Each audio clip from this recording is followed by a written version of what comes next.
Días.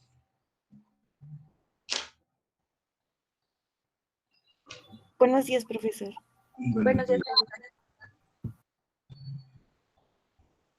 Vamos a continuar, compañeros, con el artículo 20 constitucional en su apartado C de los derechos de la víctima o del ofendido.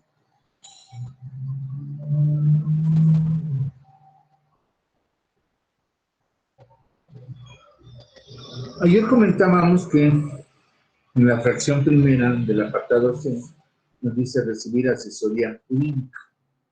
Y comentaba yo que actualmente a los denunciantes, a las víctimas o ofendidos, les ponen un asesor jurídico de oficio que les llaman hoy abogado victimal. Pero yo quisiera preguntarles, a ver si alguno de ustedes, ¿cuál es la diferencia o cuál es la vinculación que hay?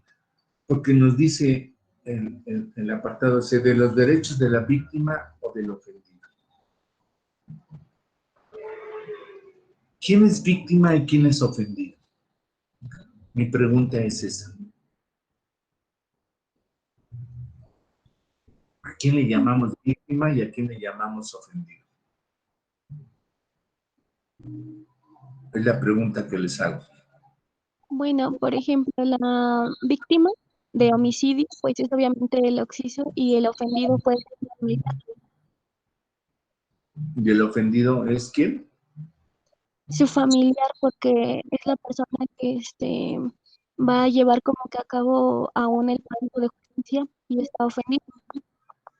Así es, ¿no? La víctima es sobre el que recae la conducta, ya sea de acción o de omisión, a ese le vamos a llamar víctima. Mientras que el ofendido es aquel que resiente el daño que se hizo a esa víctima, a esa persona sobre la cual recayó la conducta. A veces, compañeros, la víctima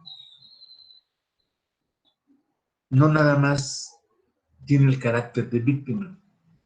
A veces la propia víctima tiene el carácter de ofendido. Y a veces la víctima también es el objeto material del delito. Si ponemos nosotros un delito de violación de una mayor de edad, pues vamos a encontrar que es víctima, es ofendido y es el objeto material. Entendiendo como víctima el que sobre de esta persona recayó la conducta de acción de violación. Pero a la vez, ella misma como víctima es ofendida. Estamos ofendiendo sus derechos, ¿verdad? Estamos lesionando sus derechos. Pero a la vez también es el objeto material del delito. No confundir el instrumento del delito con el objeto del delito. El instrumento es aquella cosa que utilizamos para dañar, mientras que lo que es el objeto del delito es la cosa, persona sobre la que recae el delito.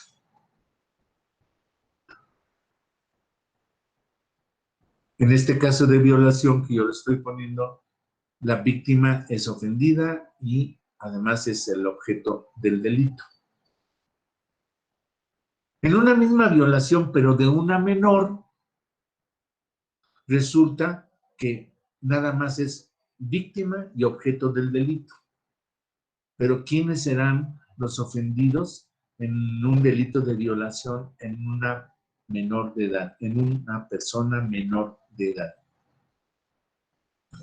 Por supuesto que quien va a ser ofendido, en este caso siendo menor de edad, pues va a ser quien tenga a cargo la custodia o la tutela jurídica de esta persona menor de edad, ya sean los papás, los abuelos, los tíos, los hermanos.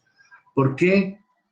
Porque ella es menor de edad, o sea, todavía está bajo la seguridad, ¿sí?, de los adultos.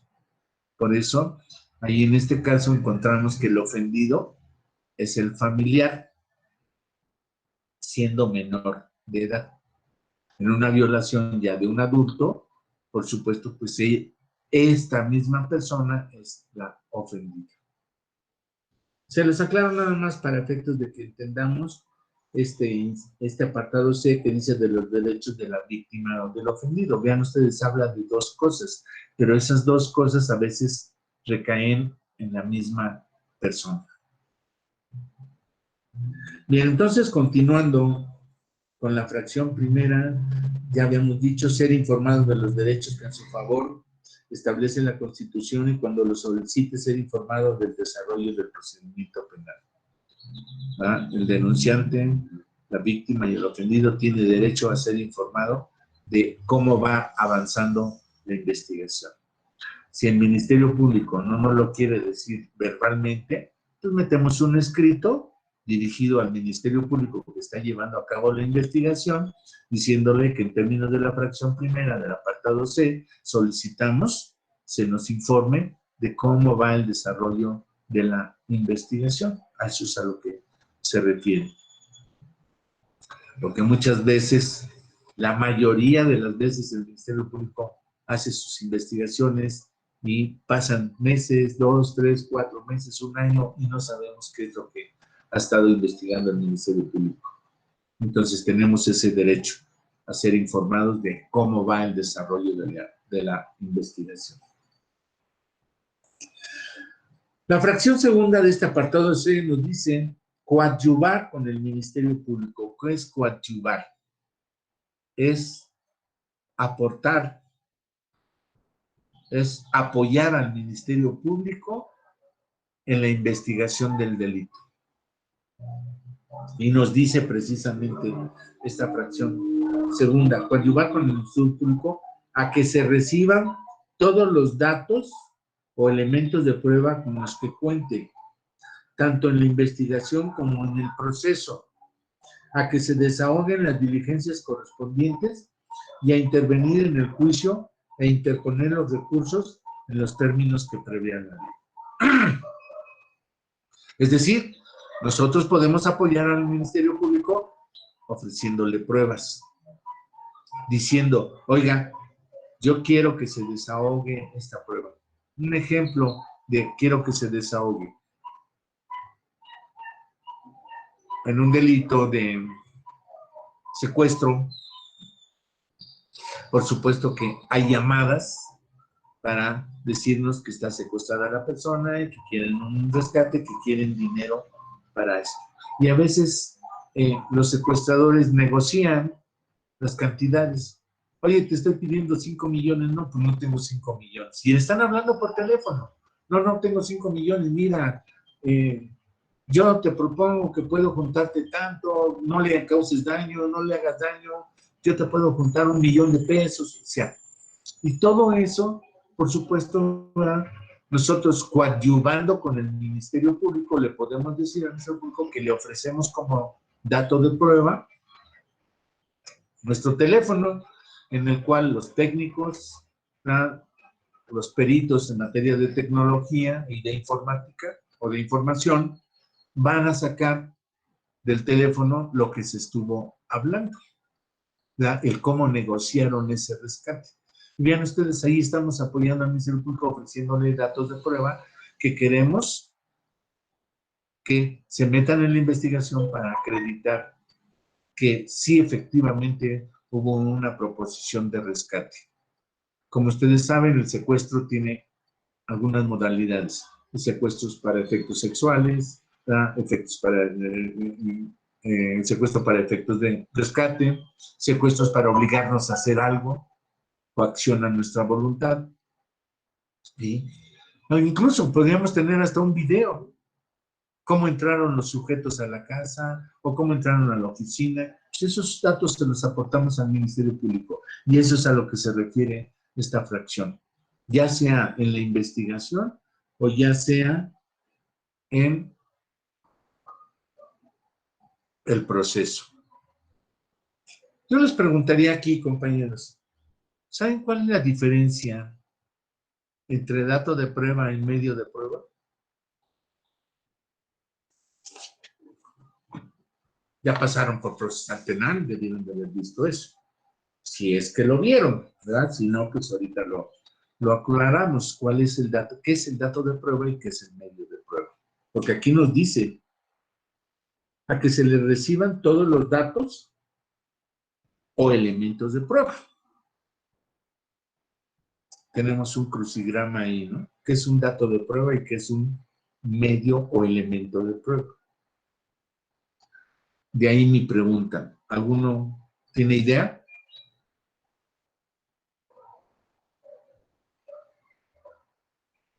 Yo, profesor, a ver, el dato de prueba sería como un documento que demuestre lo que pasó y el medio de prueba sería el instrumento por el cual se va a transmitir esa prueba, ese dato.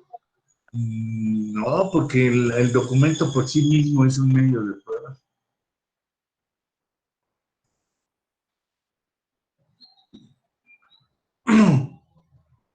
Vamos a hacer aquí la diferencia, compañeros. Un dato de prueba es todo aquel antecedente que podemos proporcionar o que tiene el Ministerio Público por el cual puede acreditar. Vean ustedes, allí está la diferencia. Un dato de prueba es el antecedente que puede acreditar. Cuando este dato de prueba acredita algo, entonces se vuelve un medio de prueba. ¿Sí? Un dato de prueba es proponerle al Ministerio Público un testigo. Yo tengo un dato de prueba. ¿Cuál es? Juanito Pérez estuvo presente cuando lesionaron o mataron a esta persona. Ese es un dato de prueba. Tenemos el antecedente de que hay un testigo. ¿Cuándo se vuelve medio de prueba? Cuando nosotros interrogamos y proponemos a este testigo como un medio de prueba, que es lo que se llama órgano de prueba. Esto es bien importante, compañeros, porque el Ministerio Público, para empezar su investigación, se allega de datos de prueba, de todos aquellos antecedentes o circunstancias que le ayudan a plantear su teoría del caso, para después proponerlos ante el juez, ya en la formulación de acusación, para que se vuelvan medios de prueba. Para cuando lleguemos nosotros al juicio oral, al juez de juicio oral ya no le vamos a decir que ofrecemos datos de prueba, le vamos a ofrecer medios de prueba. ¿Sí? Por eso aquí nos habla de datos y de elementos de prueba.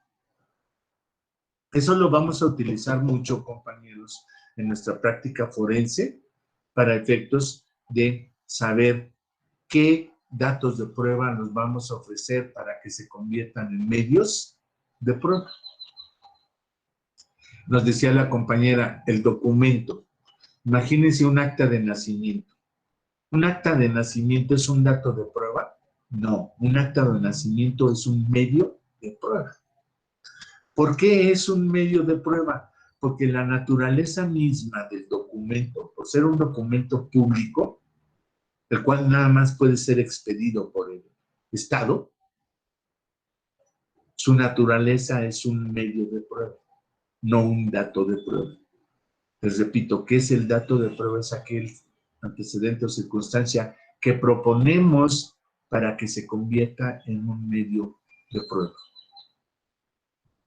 Les comento que esto es bien importante porque cuando nosotros empezamos a crear nuestra teoría del caso, ¿sí? Recuerden que ya les dije, cada uno de ustedes me va a crear una denuncia, cada uno de ustedes me va a crear un auto de vinculación a proceso, cada uno de ustedes me va a crear una formulación de acusación, cada uno de ustedes me va a crear una contestación a la formulación de acusación y cada uno de ustedes me va a decir qué pruebas o primero qué datos de prueba van a utilizar entre la denuncia y el auto de vinculación. Y en la formal acusación ya no vamos a utilizar datos de prueba, ahora vamos a utilizar medios de prueba. Eso es para mí lo que significa poner en práctica, eso es práctica forense penal. Se supone que ya tenemos conocimiento de los elementos del delito y los elementos del tipo. Se supone que ya tenemos conocimiento de cuáles son los datos de prueba, medios de prueba que nos permite la ley para acreditar un delito. Lo que vamos a hacer en práctica forense penal, como su nombre lo indica, es ponerlos en práctica. ¿Cómo los vamos a proponer para poder crear nuestra teoría del caso? El punto medular aquí en práctica forense penal es cómo vamos a plantear nuestra teoría del caso.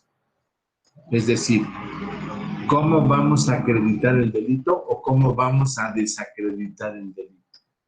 Por eso yo les reitero a mis alumnos que los elementos positivos del delito sirven para acreditar el delito. Los elementos negativos del delito sirven para desacreditar el delito. Entonces, cuando nosotros planteamos nuestra teoría del caso, como ministerios públicos tenemos que decirle al juez cuál es la conducta y cómo la queremos acreditar. Para eso vamos a utilizar los elementos positivos del delito, es decir, le vamos a decir al juez que tenemos una conducta que es típica, antijurídica, ¿sí? Y que puede representar una culpabilidad para el sujeto. Mientras que en la defensa, nuestra teoría del caso, la tenemos que formalizar. Al contestar la formulación de acusación, tenemos que decirle al juez cuál es nuestra teoría del caso, es decir, qué elemento negativo del delito es el que queremos comprobar para desacreditar el delito. Dentro de los elementos negativos, si ustedes recuerdan, ya pasaron por penal 1, penal 2, los elementos positivos del delito es la conducta típica, antijurídica y culpable con su presupuesto de imputabilidad. Mientras que los delitos, los elementos negativos del delito, pues la ausencia de conducta, la atipicidad, las causas de justificación, las causas de inculpabilidad, las causas de inimputabilidad y las excusas absolutorias. En esos elementos negativos del delito es donde nosotros, como defensa, vamos a plantear nuestra teoría del caso. Y como les digo, el MP, como acusador, va a utilizar los elementos positivos del delito. Por eso la segunda parte, compañeros, esta primera parte que estamos haciendo, este ejercicio de conocimiento que hacemos de los artículos constitucionales vinculados con nuestro Código Nacional, son para eso, para entender ese mundo, ese espacio de cómo vamos a comprobar y a descomprobar. ¿Qué herramientas nos dan las normas constitucionales para acreditar o desacreditar un delito? Nuestro segundo paso, por supuesto, para poderlo practicar, pues vamos a hablar un poco, y ahí sí van ustedes a intervenir bastante, ¿verdad? Por lista, en el cual sepamos qué elementos del delito vamos a utilizar, qué elementos del tipo vamos a utilizar, qué pruebas son las idóneas y pertinentes para acreditar el delito o desacreditar el delito. Esa va a ser la segunda fase, y ahí es donde ustedes, al plantear su denuncia y después desarrollar un auto de vinculación a proceso, que ya veremos cuáles son los datos necesarios para crear una denuncia y los datos necesarios para crear un auto de vinculación, de acuerdo al Código Nacional, ya aplicado el Código Nacional. Es decir, vamos a practicar la ley penal.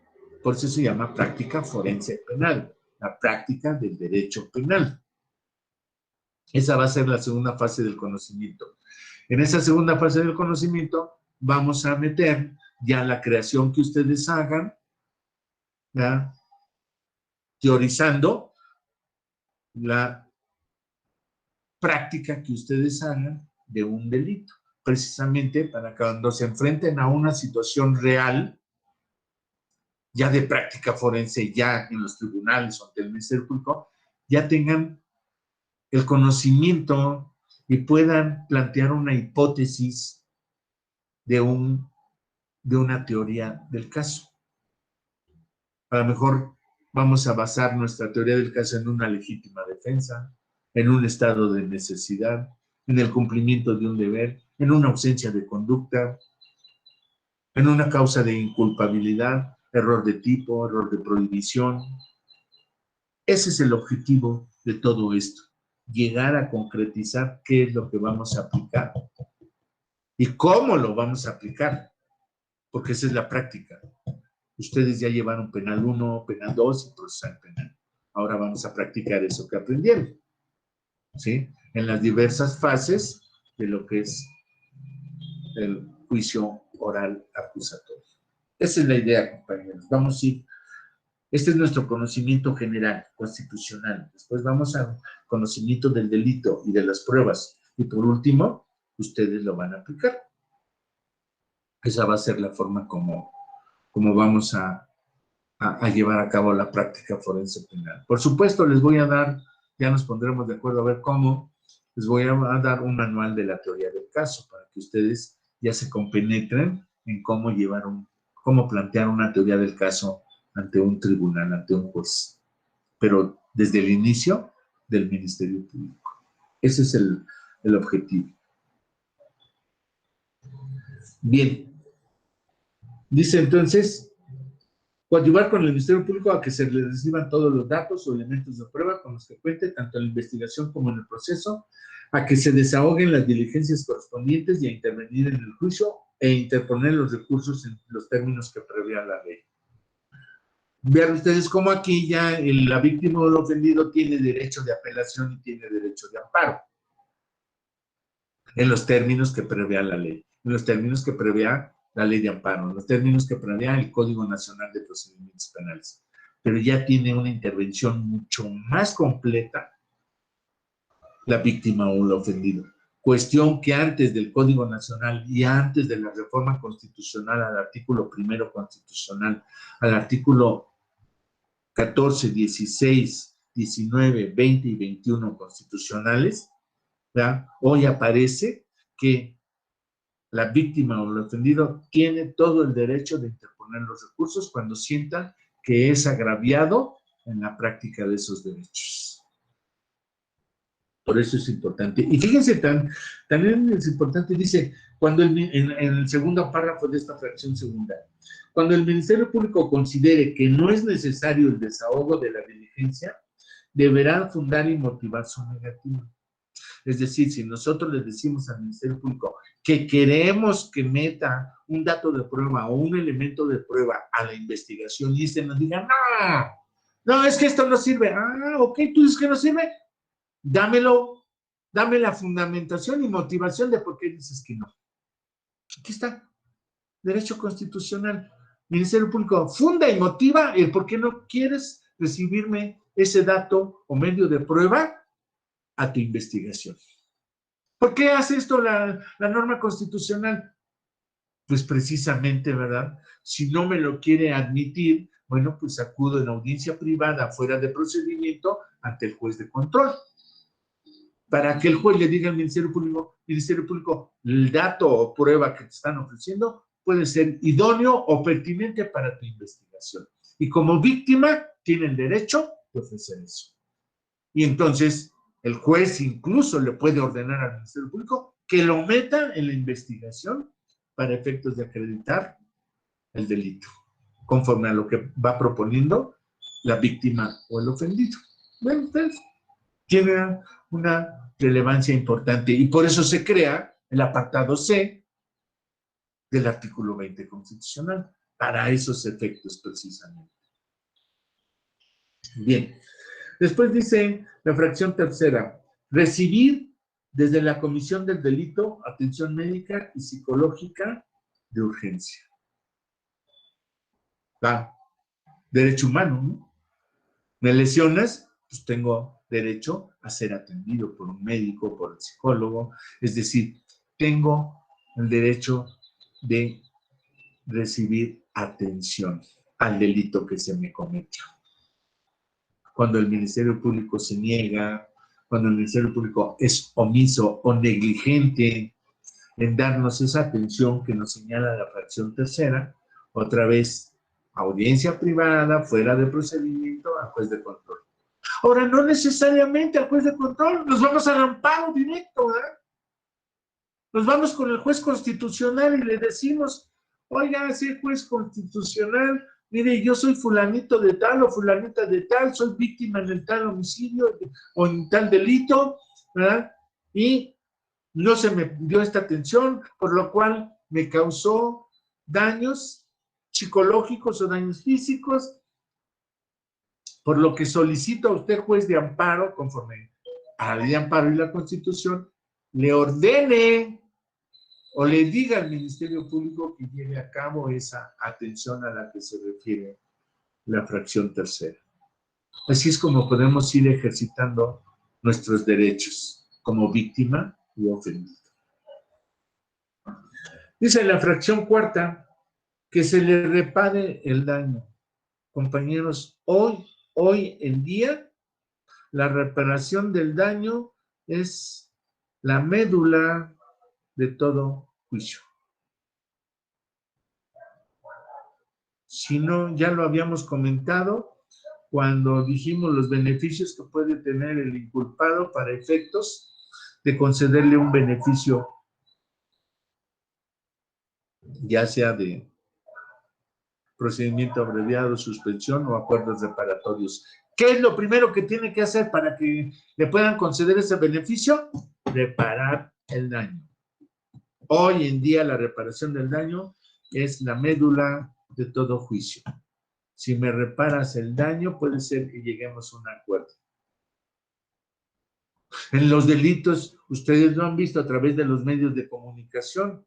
En los delitos que cometen los funcionarios públicos, lo primero que les dicen es repara el daño. Es más, los abogados asesoran al inculpado para decir, ¿sabes qué? Dile que estás dispuesto a reparar el daño. Pero ¿qué beneficios obtienes al reparar el daño? Por eso les digo, ahorita es una cuestión medular, súper importante, la reparación del daño. Si nosotros reparamos el daño, podemos obtener beneficios. Dice, entonces, que se le repare el daño. En los casos en que sea procedente, el Ministerio Público estará obligado a solicitar la reparación del daño sin menoscabo de que la víctima u ofendido lo pueda solicitar directamente. Y el juzgador no podrá absolver al sentenciado de dicha reparación si se ha emitido una sentencia condenatoria. ¿Cuál es el problema de esta reparación del daño, compañeros? Como lo vamos a ver ya en la práctica forense, el problema de esta reparación del daño, compañeros, es que a veces no acreditamos la reparación del daño. Se nos pasa a nosotros como abogados, a veces se nos pasa cómo reparar, cómo hacerle para que el juez determine cuál es la reparación del daño y condene y obligue al imputado, al procesado o al sentenciado a reparar el daño. Nosotros le tenemos que dar los elementos al juez. Imagínense un daño psicológico, en una violencia intrafamiliar, que nos repare el daño. ¿Cómo creen ustedes que podría ser que nos repare el daño? ¿Cómo se les imagina a ustedes pedirle al juez? ¿Cómo le demostramos al juez que hubo daño y que queremos que se nos repare el daño? No le podemos pedir otro cerebro, ¿verdad? No le podemos decir, oye, juez, fíjate que me causó daño psicológico y por lo tanto mi cerebro quedó dañado. Que me repare el daño. No. También, para efectos de poder demostrar que hubo un perjuicio, un daño, y que queremos la reparación, hay que materializarlo, compañeros. ¿Cómo creen ustedes en una violencia intrafamiliar que pidiéramos la reparación del daño, compañeros? Piénsenle tantito. Podría ser con un dictamen pericial de, en ese caso, psicólogo, y, por ejemplo, pedir la reparación del daño sería el pago estimado de las terapias, ¿no? Así es, efectivamente. Muy bien.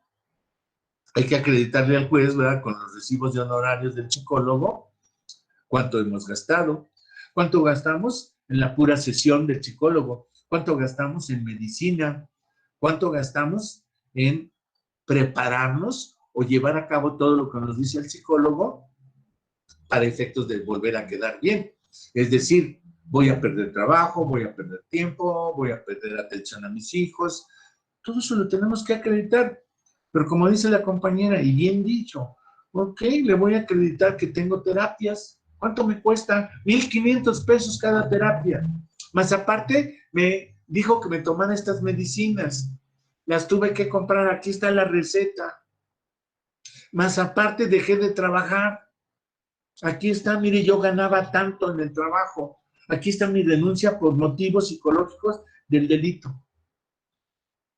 Con eso le estamos demostrando al juez que sí hubo un perjuicio, que sí hubo un daño y que lo podemos materializar económicamente. En materia de homicidio, sabemos que está la ley laboral para efectos de demostrarle al juez que hubo un homicidio, que nos causaron un daño, y entonces, conforme a la ley laboral, son como 740, 800 salarios diarios donde se debe de acreditar la reparación del daño por homicidio. ¿Ah? No podemos decirle tampoco al juez, no podemos salirnos de las esferas. Claro, el juez en su criterio tendrá que ver. Imagínense, por ejemplo, de un sujeto que lo privamos de la libertad, que tenía a su cargo custodia o que manejaba cuestiones científicas o cuestiones tecnológicas y que el homicidio causó un daño a la empresa por 10, 20, 30 millones de pesos. Pues se lo tenemos que acreditar al juez. Entonces, esto de la reparación del daño es importantísimo hoy dentro de nuestro Código Nacional de Procedimientos Penales. Pero ojo, muchas veces, compañeros, en la práctica forense yo me he dado cuenta que muchos abogados no meten las pruebas necesarias, idóneas y pertinentes para acreditar la reparación del daño. Y entonces a veces el juez, dentro de la sentencia, dice, pues sí, hay reparación del daño, pero en la audiencia especial que llevamos para acreditar la reparación del daño no me ofrecieron ninguna prueba. ¿Yo cómo voy a saber cuánto cobra un psicólogo o un psiquiatra? ¿Yo cómo voy a saber cuánto te costó la medicina? Que te estabas tomando una pastillita diaria y que esa medicina te costó 4,000 pesos. Si no le aportamos al juez las pruebas necesarias para la reparación del daño, pues sí, dice aquí, y lo dice muy claramente, ¿verdad?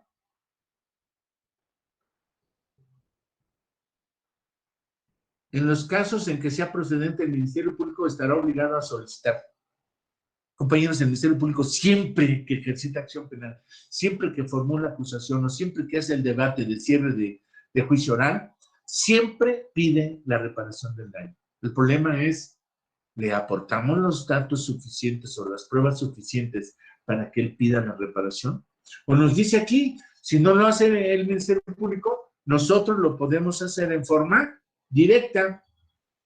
Dice, y el juez no podrá absolver al sentenciado de dicha reparación si ha emitido una sentencia. Ok, yo aquí le preguntaría al legislador, y si no le doy datos, si no le doy elementos de prueba al juez para que pueda reparar el daño, pues ¿cómo va el juez a sentenciar a la reparación del daño? Imagínense si al juez le damos facultades para que él investigue cuánto cuesta el psicólogo, cuánto cuesta la medicina, qué perjuicio me dio al no poder trabajar ya. Le estamos dando facultades exclusivas del Ministerio Público de la investigación. El juez no puede ser juez y parte. Por eso es importantísimo acreditar. Incluso hay algunos delitos, compañeros, donde nos contratan a nosotros como abogados, ¿verdad? Y nos dicen, ¿sabes qué? No tengo dinero, pero en la reparación del daño, con eso, si ganamos la reparación del daño, si acreditamos, de ahí nos cobramos y de ahí te cobras abogado. Vean qué tan importante es la reparación del daño.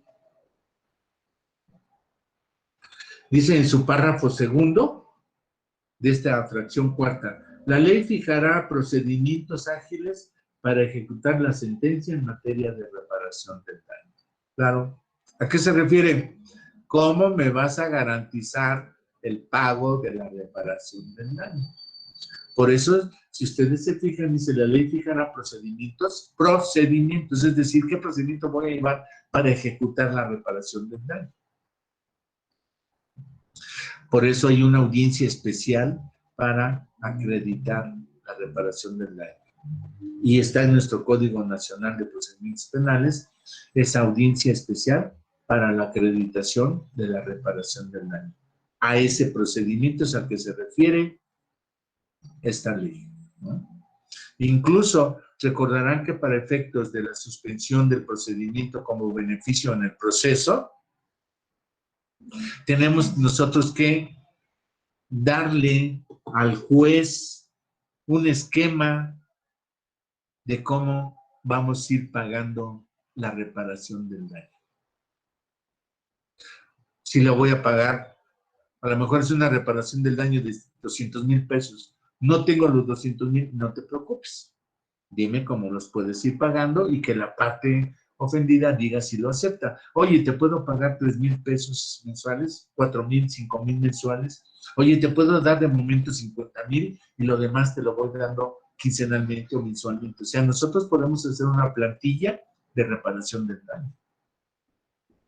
Y a esos procedimientos es a los que se refiere esta fracción cuarta del artículo 20 constitucional en su apartado C. Después dice la fracción quinta, al resguardo de su identidad y otros datos personales en los siguientes casos. Esto ya lo habíamos comentado. El derecho que tiene la persona a resguardar su identidad para efectos de seguridad. No quiero que sepan quién soy, no quiero que sepan. Dice, estará obligado,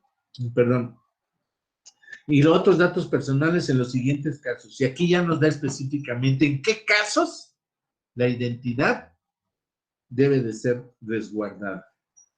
Cuando sean menores de edad, cuando se trate de delitos de violación, trata de personas, secuestro o delincuencia organizada, y cuando a juicio del juzgador sea necesario para su protección, salvaguardando en todo caso los derechos de la defensa. Por supuesto, ¿no? O sea, voy a resguardar la identidad de una violada, una menor. Sí, pero oye, pues yo como defensa tengo derecho a preguntar e interrogar. ¿Y a quién voy a interrogar si no sé quién es? Ah, ¿qué es lo que pasa? Que hoy actualmente, compañeros, en las salas de audiencia, en el juicio oral penal, cuando el juez admite o determina la reserva de la identidad a los que hace mención la fracción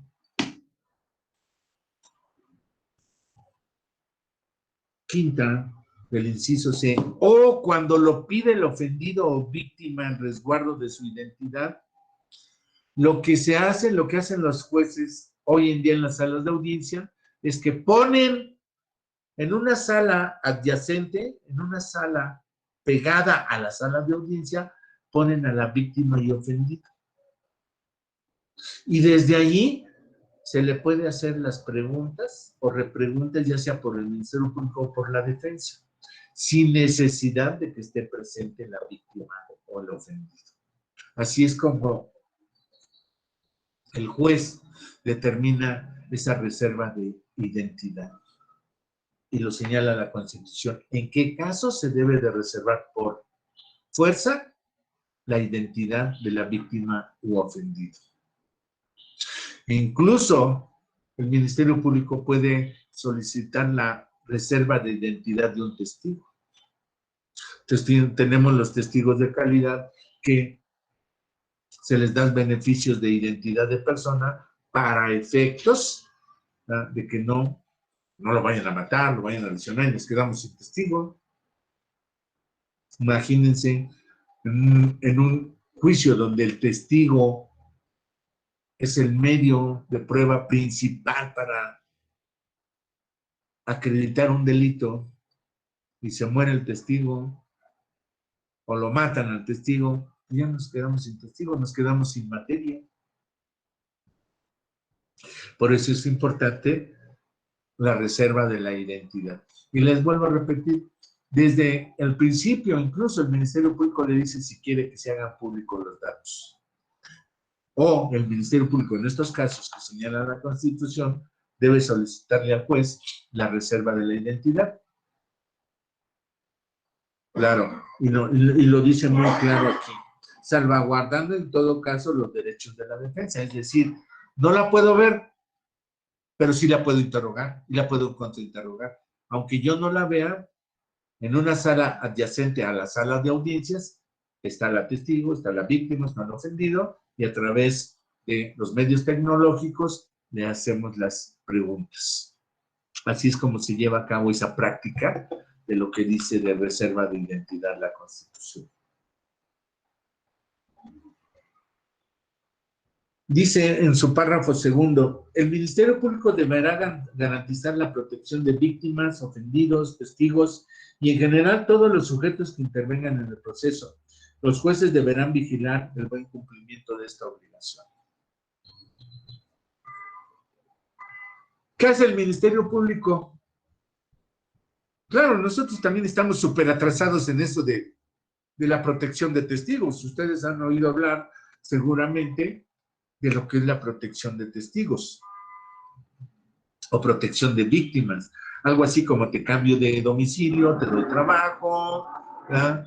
Nadie sabe dónde vives, nadie sabe esto, pero tu testigo, el día de la audiencia vas a ir a declarar, o tu víctima, el día de la audiencia vas. Es decir, el Ministerio Público no es el juez, es el Ministerio Público el que tiene que ver cómo va a resguardar esa identidad. Ya sea vigilándolo, ya sea cambiándolo de domicilio y todo. Aquí, compañero, se me viene a la mente, ¿verdad? En alguna ocasión, en 2 o 3 veces, ¿verdad? Pero en alguna ocasión me tocó entregar a personas que cometieron delitos federales en materia de delincuencia organizada y que se concedió su extradición a Estados Unidos. Y por supuesto me llamó la atención el que venían gente del FBI y marshales federales de Estados Unidos por los detenidos que entregábamos en el aeropuerto internacional o en Cancún o en Guadalajara para que se los llevaran las autoridades americanas. ¿Qué me llamó la atención? Dije, bueno, ¿por qué vienen? ¿Qué tiene que ver el marshal? Un marshal de Estados Unidos. ¿Qué tiene que ver el FBI? ¿Qué tiene que ver la DEA? O sea, pues sí, tú estás como Ministerio Público Federal ahí haciendo tu acte, que siendo tales horas, estando en el recinto del aeropuerto internacional y estando presentes los sujetos a proceso de extradición, fulanito, sutanito, y estando presente también la defensa, o estando presente el perito tal, el cual el médico perito da fe o certifica que están viendo. Ya, se hace el acta, ¿verdad? Bajan del avión. A veces Estados Unidos manda un avión, dependiendo la calidad del sujeto, o a veces los mandan en vuelos comerciales. Claro, vigilados por los Marshall, los de la DEA o el FBI. Es bien interesante eso. Pero yo me pregunté eso en ese momento y me queda claro ahorita que vuelvo a leer esto, ¿verdad? Que dice que el Ministerio Público es el que debe de tomar todas las medidas necesarias para la protección. Bien, fíjense que cuando nosotros entregábamos algún detenido federal, en Estados Unidos, cuando piden la extradición de este sujeto, ya sea, lo más común es delincuencia organizada en materia de narcotráfico. Pero desde la extradición lo están solicitando y allá le dan la calidad de testigo protegido. Entonces resulta que cuando allá le dan la calidad de testigo protegido, son los marshals federales los que tienen la custodia. Desde aquí se los entrega uno a los marshals y ellos son la autoridad en Estados Unidos que le da protección a los testigos, a las víctimas, a los ofendidos. Los marshals, no el FBI ni la DEA. Es decir, ellos sí tienen una autoridad específica que se encarga de la protección. Aquí el Ministerio Público no tenemos una ley, no tenemos una autoridad específica que digamos que es la que se encarga. Sí, tiene que ser la Policía Ministerial Federal de Investigación la que se encargue de eso. Pero no tenemos una ley directamente sobre eso. En cambio, en Estados Unidos tienen los marshals. Y los marshals son los que se encargan, las autoridades que se encargan de la protección de testigos, víctimas o ofendidos. El FBI, por supuesto, ¿verdad? Cuando está en riesgo la seguridad nacional de Estados Unidos. Para eso es el FBI. Mientras que la DEA, como su nombre lo indica, ¿verdad? Aquellos delitos de narcotráfico que no tienen alcances políticos o no tienen alcances de protección de testigos. Se los comento, compañeros, porque es bien interesante. Súper interesante, ¿verdad? Ya cuando estamos en materia de delincuencia organizada, en materia de delitos federales, y cómo se trabajan esas cuestiones de extradición, ¿no? Los tratados internacionales. Pero vamos, haciendo referencia ahorita a que el Ministerio Público se tiene que encargar de la protección. Y así lo señala, ¿no? El Ministerio Público deberá garantizar la protección de víctimas, ofendidos, testigos y en general todos los sujetos que intervengan en el proceso. Los jueces deberán vigilar el buen cumplimiento, por supuesto. Pues si está bajo mi potestad jurisdiccional, yo como juez, yo tengo que ver que esté debidamente asistido, debidamente protegido. Eso queda claro porque está bajo mi potestad jurisdiccional.